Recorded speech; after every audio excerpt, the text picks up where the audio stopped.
जैसे नंद भवन के नजदीक में पहुंची वो गोपी तो मैया यशोदा दही को बिलो रही थी। सुबह सुबह का टाइम था। मैया ने जंगला से झांक करके देखा। मैया बोली कि नई नई बहुएं हमारे घर में आज काय को आ रही, क्योंकि नई बहुएं तो जल्दी जाती नहीं और किसी के घर में यदि नई बहू पहुंचती है तो आश्चर्य होता है। मैया बोली क्या बात है, आज मेरे लाला को जन्मदिन भी ना है और मेरे घर में एकादशी की कथा भी ना है, सत्यनारायण भगवान को मैं पूजन भी ना आज करवा रही हूँ, आज ये नई नई बहुएं मेरे घर में कैसे आई। तो मैया मथाने को छोड़ करके आंगन में आकर के खड़ी हो गई। कहने लगी आगो बहना कैसे आई। गोपी बोली आई कैसे, ये बता तुम्हारे लाला कहाँ है। मैया बोली काहे कहा उधर कियो तुम मेरे लाला ने, जो तुम सबरी झुंड की झुंड है के शिकायत करवे के ताई आएगा। गोपी कहती नहीं जी बताओ तो सही पहले तुम्हारो लाला है का। अब लाला होए तो मैं दर्शन करूं और ना हो तो अपना काम करूं जाकर के। गोपियों का भाव ये था। इतने में कन्हैया पल्ला में सो रहे थे। मैया बोली मोए दिखे पल्ला में सो रहे हो दिखे। अब जैसे ही कन्हैया के कान में आवाज पड़ी, जो कन्हैया ने देखा हजारों गोपियों का झुंड। कन्हैया बोला आज कछू फिर जो है, हाँ आज मैया जो है अच्छी सेवा करेगी। सो कन्हैया आकर के मैया के पल्लू को पकड़ करके खड़े हो गए। अब मैया रात में आग काजल लगा देते और सवेरे उठ करके कन्हैया ने हाथन से जो बच्चे आंखों को मल लेते हैं ना, तो जगन्नाथ जैसे भगवान की जैसी आंखें हैं गई। आकर के जो देखा, अब गोपी देख करके निहाल है गई। मैया ने अपने लाला के सर पर हाथ रखा। देखो प्रकुट विलास सृष्ट लय होय, ब्रह्मा थर थर कांपते हैं। इंद्र कुबेर जिनके सामने ठहरते नहीं हैं, आज वो गोपियों के सामने भगवान श्री कृष्ण डर रहे हैं, कांप रहे हैं मैया के डर से कि ये उल्हना देंगे, ये शिकायत करेंगी और मैया मुझे मारेगी। मैया बोली काय काहू तुम क्यों मेरे लाला ने। गोपी बोली का नहीं कियो। मैया ये का करते हैं। बोले माखन की चोरी करते हैं। मैया ने कहा माखन की चोरी करें, इतनों नेक बिलात भरे को छोड़ा, ये कितनों माखन की चोरी करते हो। तुम जाए राजी से दे दिया करो तो चोरी करेगो काहे को। गोपी बोली सुनो भैया उपदेश मत दो, मैंने ये भी करके देख लिया। जब इनको राजी से माखन दो ना तो मोड़ो टेढ़ो करके कहते हैं कि मुझे राजी को अच्छो नहीं लगता है, मुझे तो चोरी को ही अच्छो लगता है। अच्छा यदि ये चोरी करता है तो तुमने आंख दिखा दिया करो ना। छोटो सो लाला है अपने आप तरफ जाएगो। गोपी बोली मैया उपदेश देनो पर उपदेश कुशल बहु तेरे। उपदेश देनो तो बहुत सरल है, जब इनकी तरफ में मैं आंख दिखाती हूँ ना तो ये खिलखिला करके हंस जाते हैं और मैया इनकी यहाँ से देख के हमारी सारी की सारी गुस्सा ठंडी है जाती है। मैया बोली तो अब बताओ मैं जा मैं कहा कर सकूं। लखी जिन लाल की मुस्कान, बाबरी बे अखियां जल जाए, तो सांभरो छाड़ निहारत गोरो।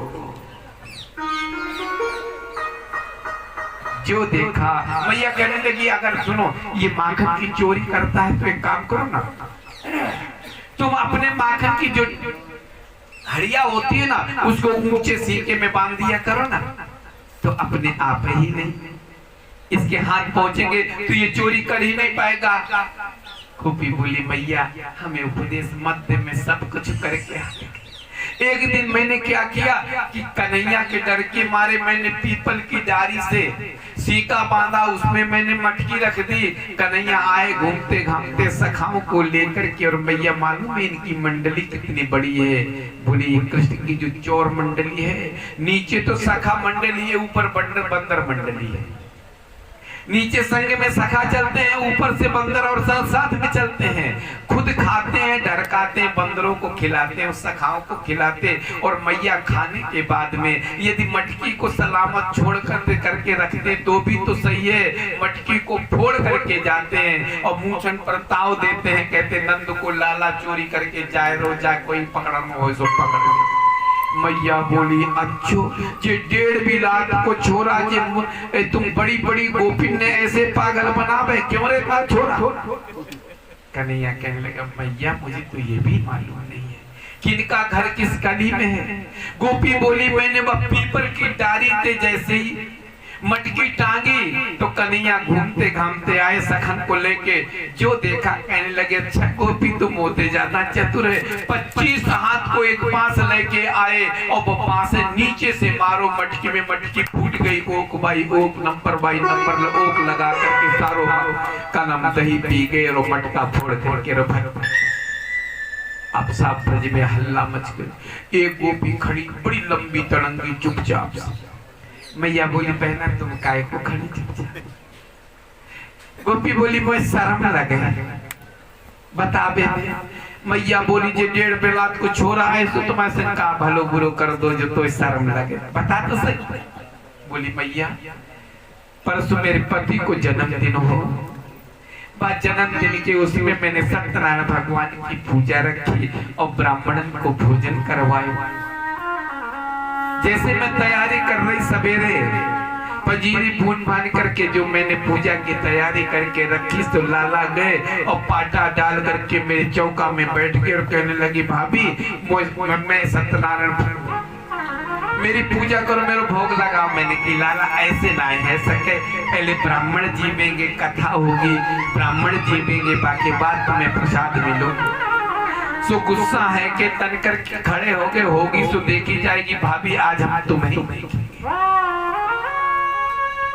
अब लाला उठ करके चले गए। मैया मैंने बहुत मना वो लाला ना आए सो ना ही आए। मेरे घर में सत्यनारायण को पूजन भयो, ब्राह्मण जी में संत जी में हिती व्यवहारी जी में मैं लाला की पाठ जोती रही। लाला नहीं आए तो नहीं आए। लास्ट में मेरे पति ने भोजन किया, बाकी बात मैंने भोजन किया। अब दिन भर की थकान के कारण से मैं और मेरे पति सो गए। अब पता नहीं तुम्हें तुम्हारे लाला कौन सी खिड़की से कौन सी दरवाजे से मेरे घर में जाके घुस गए और मेरी चोटी और मेरे पति की दाढ़ी को एक में बांध करके और रात्रि में जैसे ही मेरे पति को 1:30 बजे उठे तो प्यास लगी बड़ी जोर की। अब जैसे ही पे उठे तो मेरी चोटी खींची, उनकी दाढ़ी खींची। मैंने उनसे कही तुम कहा कर रहे हो? अब वो कहे कहा कर रही है। मैं कहूँ कहा कर रहे हो? वो कहे कहा कर रही हो। मैं कहूँ कहा कर रहे हो? वो कहे कहा कर रही हो। अब मेरी दाढ़ी खींची, उनकी दाढ़ी खींची, मेरी चोटी खींची। 25% उनकी दाढ़ी के बार उखड़ गए। जैसे तैसे मैंने जो उठ करके दीपक जला करके देखा तो देखे का उनकी दाढ़ी और मेरी चोटी एक में बंधी। मैया ऐसो ऐसो उधम करे तुम्हारा लाला मान मान जो देखा। मैया कहने लगी केवरे छोरा तू बिलात भरे को हैबे के बाद ऐसे ऐसे उधम करे। अब ब्रज में हल्ला मच गया साहब कि कन्हैया चोरी करता है पर पकड़ा नहीं जाता है।